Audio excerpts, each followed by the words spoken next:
אני הוילך בשמחו, לבייס הכנסס בשמחו, לבוידס בוירי בשמחו, יסבורך שמוי בשמחו, בשמחו, בשמחו.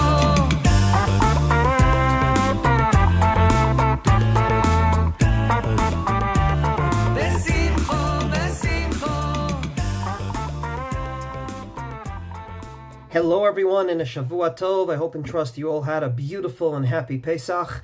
And since for the last 7 to 8 days we've been davening in Musaf that God should return the sacrificial work to Yerushalayim and we should all be together for your Yontiv, I thought it would be appropriate to talk about a part of the Siddur that's in there every day.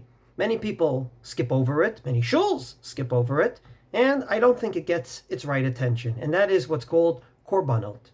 It's in every Siddur, and therefore I think it deserves our attention. So why is it in there? Why indeed does the Shulchan Aruch, right at the beginning of the Code of Jewish Law, Seif Aleph, Chapter 1, Subdivision Hey, comes along and says, Tov Lomar, many things every day, and amongst them, Parshat, Olah, Umincha, Ushtamim, Vechatat, Va'asham, to talk about all these korbanot and to say it in the davening. Why is it that it's in the Siddur? So let's begin today with reason number 1. Reason number 1 has nothing to do with the sacrificial work. As a matter of fact, it has to do with a totally different mitzvah called learning Torah. The Gemara in Kiddushin Daf Lamed Amud Aleph says that every single person should yeshalesh shnotav, should divide his Torah learning into 3 parts. Shlish b'mikra, a third the written Torah, Shlish b'mishnah, a third the Tanaic sources, namely what we call the Mishnah, and Shlish b'Talmud, there was no Gemara then because the Gemara is actually talking about it, namely it's a protocol from the study hall, but it means what you do with the Mishnah. You ask questions, you give answers, what we would call today the Gemara. In a word, a person's supposed to divide up his Torah learning into 3 parts, Chumash, Mishnah, and Gemara. How are you supposed to do that? You're supposed to walk around with 3 books all the time. You're supposed to have an app that has it. It's going to be very difficult. So came along Tosfot and says, I have an idea for you. Say to Rav Amram Gaon, all the way back to Rav Amram Gaon and his Siddur, he already put in these things. So every single day, right in the morning, you can get it over with. And Al Kain Tiken to say to Rav Amram Gaon, and therefore in the Siddur of Rav Amram Gaon, he made an enactment.